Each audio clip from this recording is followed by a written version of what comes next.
Denis Sassou Nguesso, le parrain des 2x2X, abomination au sommet de l'État congolais.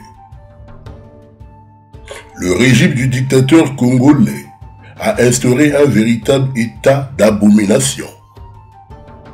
Les récentes révélations du média en ligne, Brazza News, secouent non seulement la toile, mais révèlent l'ampleur des pratiques abominables que le PCT, le parti au pouvoir, a imposé à la jeunesse congolaise pour une ascension sociale rapide. Brazza News s'est révélé comme un véritable média d'investigation qui lutte et qui dénonce les pratiques abominables que l'actuel dictateur congolais a imposées à ses ministres et à ses collaborateurs pour obtenir des faveurs matérielles, mais également financières. Sans me tromper, tous les ministres ou presque du régime de Denis Sassou Nguesso s'adonnent à de la sodomie, mais également à des partous dans des hôtels de luxe, non seulement à Brazzaville et à Pointe-Noire, mais aussi à Oyo, son village natal.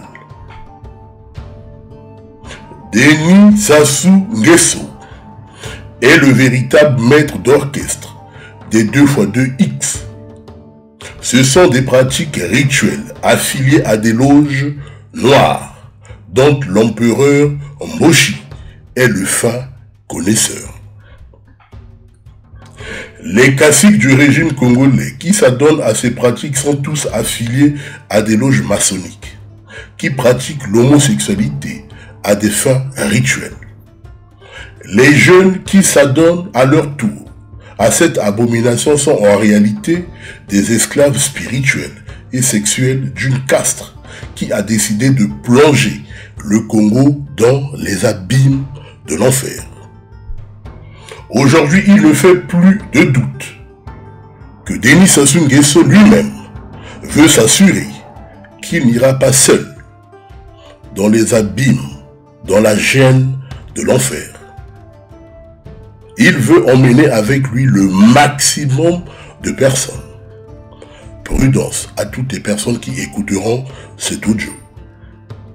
D'ailleurs, il a pris le soin d'initier son propre fils, Christelle Sassou Nguesso, et certains membres de sa famille, qui s'adonnent à leur tour à ces pratiques de haute sorcellerie, comme le décrit dans les Saintes Écritures de la Bible.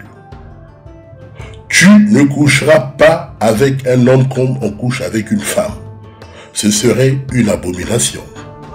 Dans la Bible hébraïque, c'est par cette prescription, sans équivoque, que le Lévitique 18 à 22, écrit au 6e siècle, avant notre ère, avait dénoncé les pratiques d'homosexualité. Nous sommes à l'heure du Verseau. Tout ce qui se faisait dans les ténèbres sera mis dans la lumière. Notre chapeau à Brazza News. Ce sont les signes de la fin d'une ère où régnaient les ténèbres au Congo. Denis Sassou Nguesso est prêt à tout pour s'assurer d'un pouvoir à vie, d'un pouvoir, je dirais, illusoire à vie. L'abomination est devenue son cheval de Troie pour maintenir la jeunesse congolaise dans une forme d'impuissance et de contrôle spirituel. La fin de la dictature de Denis Sassou Nguesso mettra en lumière les affaires ténébreuses et des pratiques diaboliques pendant près de 42 ans. Merci encore à Brazza News pour le courage, mais également pour la mise sur la place publique de toutes ces informations. Nous tirons le chapeau aux administrateurs de Brazza News. Merci de vous abonner. Au revoir. C'est un ancien haut fonctionnaire, ancien directeur général des services d'une mairie, architecte de formation, mais également juriste. Serge Abad Gallardo a aussi été franc-maçon, initié à Bastia. Ancien vénérable maître d'une loge du droit humain, une émanation du Grand Orient, il a fréquenté les loges durant 24 ans il avait atteint le 18e degré.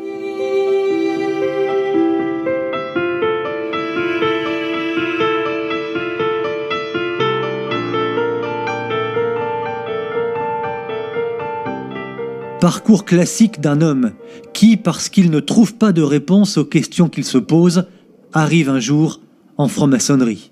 Durant plusieurs jours, nous avons suivi Serge Abad Gallardo chez lui dans le midi de la France. Donc on va retrouver dans ce baudrier l'équerre et le compas, à l'intérieur duquel on va trouver la lettre G. Donc ça c'est terrifiant, parce que ce sont des choses qui sont cachées, qui ne sont pas dites. Le plus étrange, c'est que ça n'était pas que physique, ça s'est accompagné d'un sentiment d'évidence de l'amour du Christ et de l'amour de Marie. J'ai vu un Christ en croix, et bien là je peux vous assurer que j'ai versé toutes les larmes de mon corps. Ce sont des gens qui regrettent peut-être le temps de Robespierre, ou en tout cas le temps de la Révolution française. La franc-maçonnerie est luciférienne.